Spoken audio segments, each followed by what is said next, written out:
अल्हम्दुलिल्लाहि रब्बिल आलमीन वल आक़िबतु लिल मुत्तक़ीन वस्सलातु वस्सलामु अला सय्यिदिल अंबियाइ वल मुरसलीन व अला आलिहि व अस्हाबिहि तय्यिबीन अत्ताहिरीन अम्मा बअद फ़अऊज़ु बिल्लाहि मिनश शैतानिर रजीम बिस्मिल्लाहिर रहमानिर रहीम या अय्युहल्लज़ीना आमनु तक़ुल्लाह वल तंजुर नफ्सुम मा क़द्दमत लिग़द वत्तक़ुल्लाह इन्नल्लाहा ख़बीरुम बिमा तअमलून सदक़ल्लाहुल अज़ीम। गौसे आज़म बमने बेसरो सामा मददे क़िबले दीन मददे काबे ईमा मददे बगिरदा बे बला उफ्तादा कश्ती ज़ईफ़ाने शकिस्ता रात पुश्ती बाहक के ख्वाजे उस्मान हारून मदद कुन या मुइनुद्दीन चिश्ती मदद कुन या मुइनुद्दीन चिश्ती मदद कुन या मुइनुद्दीन चिश्ती। मिंबर रसूल पर जलवगर हज़राते उलमाए ज़वील एहतराम हाज़रीन सुन्नी इज्तिमा पर्दा नशीन माओ और बहनों, अस्सलामु अलैकुम व रहमतुल्लाहि व बरकातुहू। आइए हम और आप मिलकर इंतहाई अक़ीदत व मोहब्बत के साथ अपने और सारी कायनात के मरकज़ अक़ीदत अनीसे बेकसां चारा साज़े दर्दमंदां हुज़ूर रहमत आलम सल्लल्लाहु तआला अलैहि वसल्लम की बारगाह बेकसपना में जिस तरीके से मैं पढ़ा हूँ आप भी मेरे साथ मिलकर बुलंद आवाज से पढ़ें। अस्सलातु वस्सलामु अलैका या रसूल अल्लाह, अस्सलातु वस्सलामु अलैका या रसूल अल्लाह, अस्सलातु वस्सलामु अलैका या नबी अल्लाह, अस्सलातु वस्सलामु अलैका या नबी अल्लाह, अस्सलातु वस्सलामु अलैका या हबीब अल्लाह, अस्सलातु वस्सलामु अलैका या हबीब अल्लाह, अस्सलातु वस्सलामु अलैका या नूर अल्लाह, अस्सलातु वस्सलामु अलैका या नूर अल्लाह, सल्लल्लाहु तआला अलैहि वसल्लम, सल्लल्लाहु तआला अलैहि वसल्लम। दिन लहव में खोना तुझे, शब सुबह तक सोना तुझे, दिन लहव में खोना तुझे, शब सुबह तक सोना तुझे, शर्मे नबी खौफे खुदा ये भी नहीं वो भी नहीं, रिज़्क़े खुदा खाया किया, फरमाने हक ताला किया, शुक्रे करम तरसे सजा ये भी नहीं वो भी नहीं। मेरे प्यारे आका सल्लल्लाहु तआला अलैहि वसल्लम के प्यारे दीवानों, जिस आयत करीमा की तिलावत करने का मैंने शरफ हासिल किया है, रब्बे कदीर इसके सिलसिले में मुझे हक कहने और आप तमामी हजरात को हक सुनकर इस पर अमल करने और इसे आम करने की तौफीक अता फरमाए। अल्लाह तबारक व तआला कुरान मुकद्दस में इरशाद फरमाता है, या अय्युहल्लज़ीना आमनु तक़ुल्लाह वल तंजुर नफ्सुम मा क़द्दमत लिग़द। ऐ ईमान वालो, अल्लाह से डरो और कल के लिए क्या भेज रहे हो, कल के लिए क्या रवाना कर रहे हो, इस सिलसिले में गौर करो। मेरे प्यारे आका सल्लल्लाहु तआला अलैहि वसल्लम के प्यारे दीवानों, गद अरबी में आने वाले कल को कहते हैं। आखिर सवाल ये पैदा होता है कि कुरान किस कल की फिक्र करने का हमें हुक्म दे रहा है, कुरान किस कल की तैयारी करने के हवाले से हमें दावत अता कर रहा है। तो मेरे प्यारे आका सल्लल्लाहु अलैहि वसल्लम के प्यारे दीवानों, मुफस्सिरीन फरमाते हैं कि यहाँ गद कल से मुराद कयामत का दिन है। आखिर कुरान मुकद्दस ने गद कहकर आने वाला कल कहकर कयामत की तैयारी का हुक्म क्यों दिया?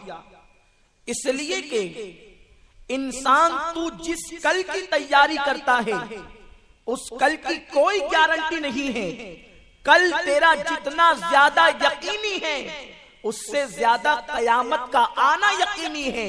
इसलिए कुरान मुकद्दस ने गद कहकर कयामत की तैयारी करने का हुक्म दिया।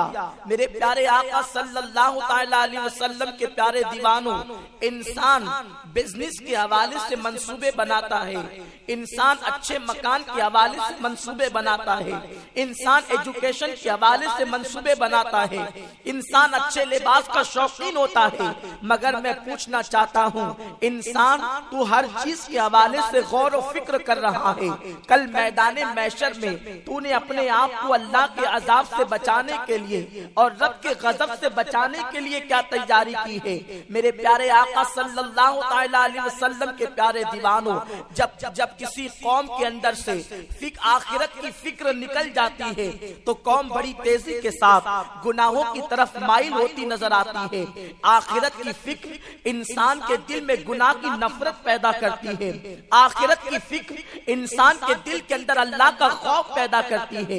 आखिरत की फिक्र इंसान को गुनाहों के अड्डे आबाद करने की बजाय खुदा खाने को आबाद करने का जज्बा अता करती है। दुनिया की जिन कौमों से आखिरत की फिक्र निकल जाया करती है वो कौम गुनाहों के दलदल में फंस जाती है, और जिस कौम के दिल के अंदर आखिरत की फिक्र पैदा होती है उस कौम के अंदर नेक अमल करने का जज्बा पैदा होता है। यही वजह तो है, आप कुरान मुकद्दस की मक्की सूरतों को उठा करके देखें, कुरान मुकद्दस की मक्की आयतों की तिलावत करके देखें, उसके अंदर आपको आखिरत की फिक्र मिलेगी, आखिरत की फिक्र की दावत मिलेगी।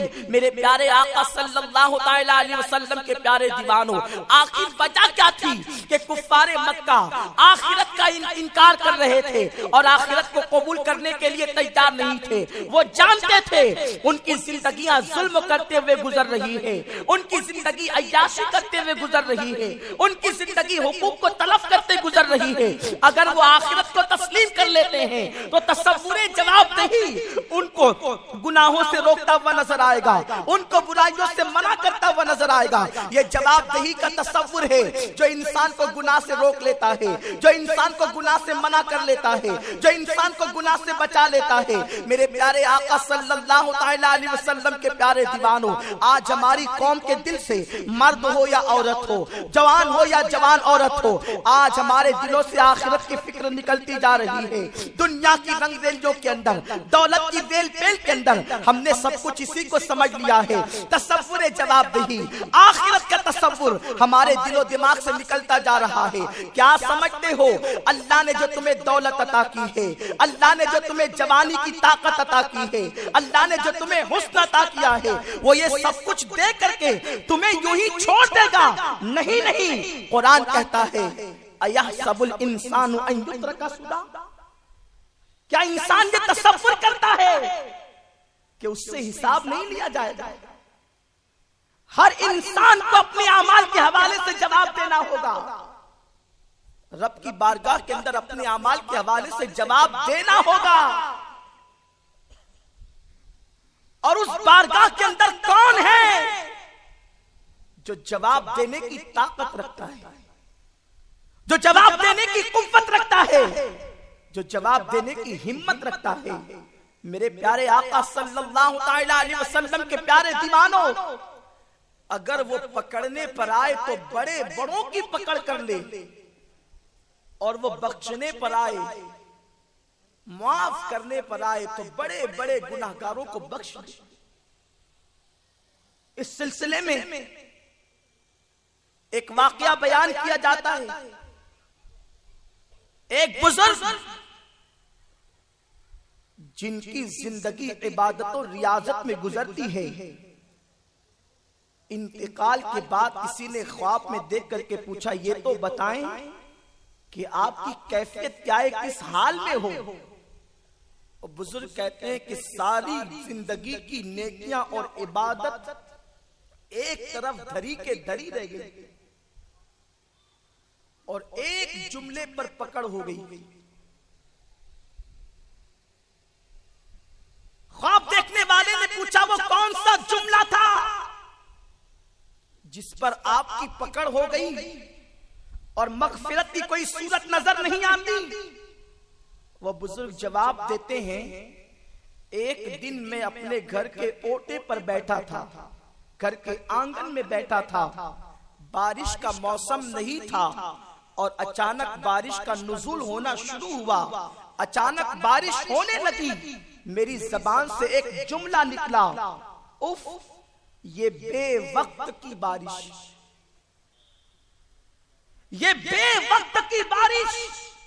वो बुजुर्ग कहते हैं यही मेरा जुमला पकड़ लिया गया।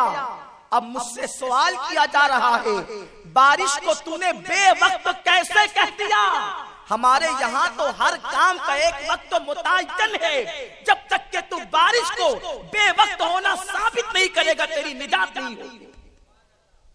वो बारगाह तो ऐसी बारगाह के एक जुमला भी पकड़ा जाता है, फमन यअमल मिस्काल ज़र्रतिन खैरन यरा वमन यअमल मिस्काल ज़र्रतिन शर्रन यरा। एक जर्रे के बराबर नेकी की होगी उसे भी देखोगे, एक जर्रे के बराबर बुराई की होगी उसे भी देखोगे। वो बारगाह इतनी सख्त तरीन बारगाह है, वहां जवाब देना इतना मुश्किल है, उसके बावजूद भी आखिरत का तसव्वुर दिलो दिमाग से निकलता जा रहा है, जवाबदेही का तसव्वुर दिलो दिमाग से निकलता जा रहा है। अब हम अपनी जिंदगी को आजादी के साथ गुजारना चाहते हैं, अपनी तबीयत के मुताबिक गुजारना चाहते हैं। मेरे प्यारे आका सल्लल्लाहु तआला अलैहि वसल्लम के प्यारे दीवानों, आइए सहाबा किराम की जिंदगी का जायजा लें और सहाबा की जिंदगी को देखें। उनकी जिंदगियों के अंदर आखिरत की फिक्र किस तरीके से हुआ करती थी, वो आखिरत के अंदर जवाबदेही के तसव्वुर से किस तरीके से लर्जा बरंदाम रहा करते थे, रब की बारगाह में जवाब देने के हवाले से वो किस कदर फिक्रमंद रहा करते थे। एक मर्तबा सैयदना अबू बकर सिद्दीक रदी अल्लाह ताला अन्हु एक बाग के करीब से गुजरते हैं। आपने चिड़ियों को देखा, चिड़िया दरख्तों पर बैठ करके चहचहाती हुई नजर आई। चिड़ियों की चू चू की आवाज को सुन करके चिड़िया चहक रही थी, चिड़ियों की चू चू की आवाज आ रही थी। चिड़ियों की चहचहाहट को देखने के बाद सिद्दीक अकबर चिड़ियों को देखकर कहते हैं, ए चिड़ियों तुम कितनी खुश नसीब हो। और उसके बाद सैयदना अबू बकर सिद्दीक रज़ी अल्लाह ताला अन्हु ज़ारो कतार रोते नजर आते हैं, आपकी आंखों से आंसू जारी हो जाते हैं। मेरे बाप ने सवाल किया, ए अबू बकर सिद्दीक ये तो बताएं, चिड़ियों को खुश नसीब कहने के बाद ज़ारो कतार रोने की वजह क्या है, आंसू बहाने की वजह क्या है? सिद्दीक अकबर कहते हैं, ये इन चिड़ियों को खुश नसीब कहने के बाद आंसू बहाने की वजह यह है कि कयामत के दिन इन चिड़ियों को मिट्टी बना दिया जाएगा, इन चिड़ियों से अल्लाह अज़्ज़ा व जल्ला सवाल नहीं फरमाएगा और अबू बकर से उसके नामे आमाल के बारे में पूछा जाएगा।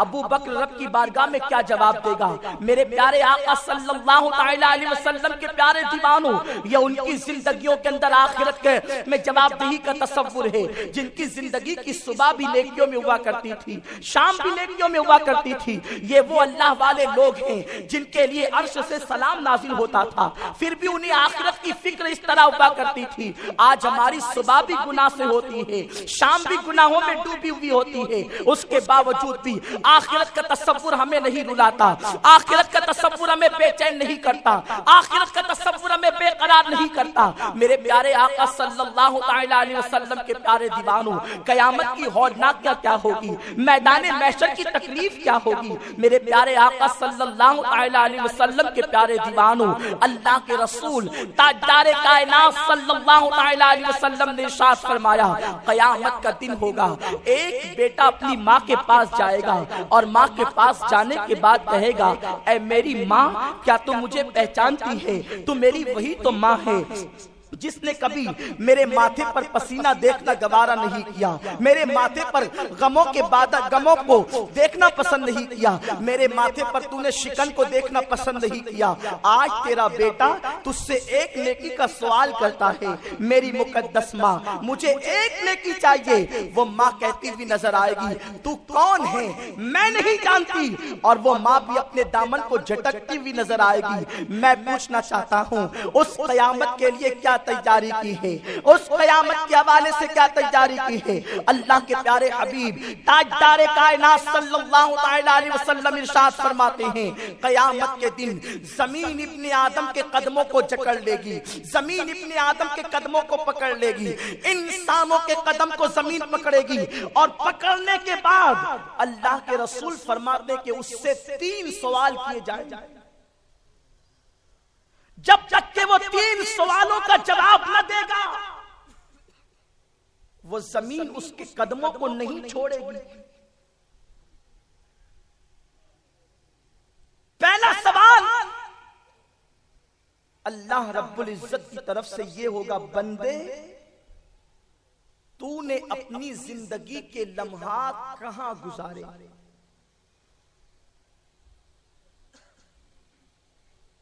अगर किसी बंदे ने आज के दिन 3 घंटे फिल्म में गुजारे और इस मजमे में उससे पूछा जाए कि बता तूने अपना दिन कहां गुजारा, तो क्या वो जो गुनाह और बुराई करके आया है क्या वो उसका इजहार कर सकता है? क्या उसके अंदर इतनी ताकत होगी कि उलमा के सामने वो ये कह दे कि मैं अपने दिन भर के 3 घंटे फिल्म की नजर कराया हूं, किसी खातून को मैंने अपनी कोनी से धक्का दिया है, क्या वो अपने जुराइम का एतराफ उलमा के सामने इस मजमे में कर सकेगा? नहीं और हरगिज नहीं। अरे नादानो, जब इतने छोटे से मजमे में अल्लाह अकबर अपने उलमा के सामने तुम अपने एक दिन की गुजरी हुई रुदात नहीं सुना सकते, तो सारी जिंदगी की रुदात रातों दिन की अपने मौला के सामने, और छोटा मोटा मजमा नहीं होगा। अव्वल से लेकर आखिर तक, आदम से लेकर कयामत तक के आखिरी इंसान तक सब वहां मौजूद होंगे। कैसे बताओगे हमारी रातें कहां गुजरी और हमारे दिन कहां गुजरे? इतना ही नहीं, अल्लाह के रसूल सल्लल्लाहु तआला अलैहि वसल्लम इरशाद फरमाते दूसरा सवाल होगा। दूसरे सवाल में बड़ा अनोखापन है। पूछा जाएगा, बंदे बता तूने अपनी जवानी कहां गुजारी। पहले जिंदगी के बारे में पूछ लिया गया और अब अलग से जवानी के बारे में सवाल किया जा रहा है। पता चला कि जवानी अल्लाह के नजदीक बड़ी अहमियत रखती है। इसीलिए तो इबादत इंसान हर उम्र में करता है, मगर अल्लाह के रसूल सल्लल्लाहु अलैहि वसल्लम ने फरमाया, कयामत के दिन जब अर्श के अलावा और कोई साया नहीं होगा तो अल्लाह उस नौजवान को अर्श का साया अता करेगा जिसने अपनी जवानी को गुनाह से बचकर गुजारी। सुभान अल्लाह, सुभान अल्लाह। जिसने अपनी जवानी के अंदर अपने दामन को गुनाहों के धब्बों से बचाया होगा, अल्लाह तबारक व तआला पूछेगा तूने अपनी जवानी को कहां गुजारा। उस वक्त हम अपनी जवानी के बारे में क्या जवाब देंगे? आज नौजवान ये समझते हैं जवानी मिली है ट्वेंटिंग के लिए, जवानी अय्याशी के लिए, जवानी खेल कूद के लिए, जवानी ताश के पत्तों के लिए, जवानी कैरम और क्रिकेट के लिए। अपनी जवानी को अय्याशों की नजर कर देने वालों, मैं तुमसे सवाल करता हूँ, ये तो मुझे बताएं, जब रब तबारक व तआला की तरफ से सवाल होगा, मेरे बंदे तूने अपनी जवानी को कहाँ गुजारा, तो अपनी रातों की रुदात अपने रब की बारगाह में किस मुंह से सुनाओगे, किस जबान से सुनाओगे? और वहां तो जबान झूठ भी ना बोल सकेगी। अगर जबान झूठ बोलने की कोशिश करेगी या जबान झूठ बोलने की कोशिश करेगी तो कुरान कहता है व तुकल्लिमुना ऐदीहिम व तशहदु अर्जुलुहुम बिमा कानू यक्सिबून। अल्लाह तबारक व तआला तुम्हारे जबानों पर मोहर लगा देगा और उसके बाद तुम्हारे हाथ अल्लाह से कलाम करेंगे। इंसान के हाथ रब से अर्ज कर रहे होंगे, मेरे करीम इन हाथों से ये जुर्म करता था, पैरों से ये जुर्म करता था, आंखों से ये जुर्म करता था। इस तरीके से इंसान के हवाले से उसकी आज़ा गवाही देते नजर आएंगे। इंसान हैरत ज़दा होगा, मैं तो समझता था कि ये मेरे आज़ा मेरे साथ मेरी मुआफ़क़त करते हैं, मगर ये तो खुदाई जासूस निकले और ये तो अल्लाह तबारक व तआला की बारगाह में मेरे खिलाफ गवाही दे रहे हैं। जमीन गवाही देगी। कुरान कहता है यौमइज़िन तुहद्दिसु अख़बारहा, जमीन गवाही देती नजर आएगी। तुमने जमीन के खित्ते पे खड़े रह करके बैठकर लेटकर क्या गुनाह किया, उस दिन तुम्हें कौन बचाने वाला होगा। मेरे प्यारे आका सल्लल्लाहु अलैहि वसल्लम के प्यारे दीवानों, जरा सोचो तो सही, आज हम अपनी जवानी का किस कदर गलत इस्तेमाल कर रहे हैं, जवानी का मिसयूज कर रहे हैं। आज का नौजवान सोचता है चलो अय्याशी कर लो, चलो शराब के अड्डों को आबाद कर लो, चलो बुराइयां कर लो, कौन देखने वाला है। जवानी के अंदर ऐश कर लेंगे, फिर बुढ़ापे में तस्बीह और मुसल्ला संभाल लेंगे। मैं अर्ज करना चाहता हूँ मेरे प्यारे आका सल्लल्लाहु अलैहि वसल्लम के प्यारे दीवानों, जवानी को खेल कूद में गुजार करके बुढ़ापे में इबादत का इंतजार करने वालों, पहले ये भी तो सोचो तुम्हें बुढ़ापा आएगा भी या नहीं आएगा। और बुढ़ापा आ भी गया तो बुढ़ापा इबादत के लिए नहीं होता, बल्कि बुढ़ापा तो काटने के लिए हुआ करता है, बुढ़ापा तो आराम के लिए हुआ करता है।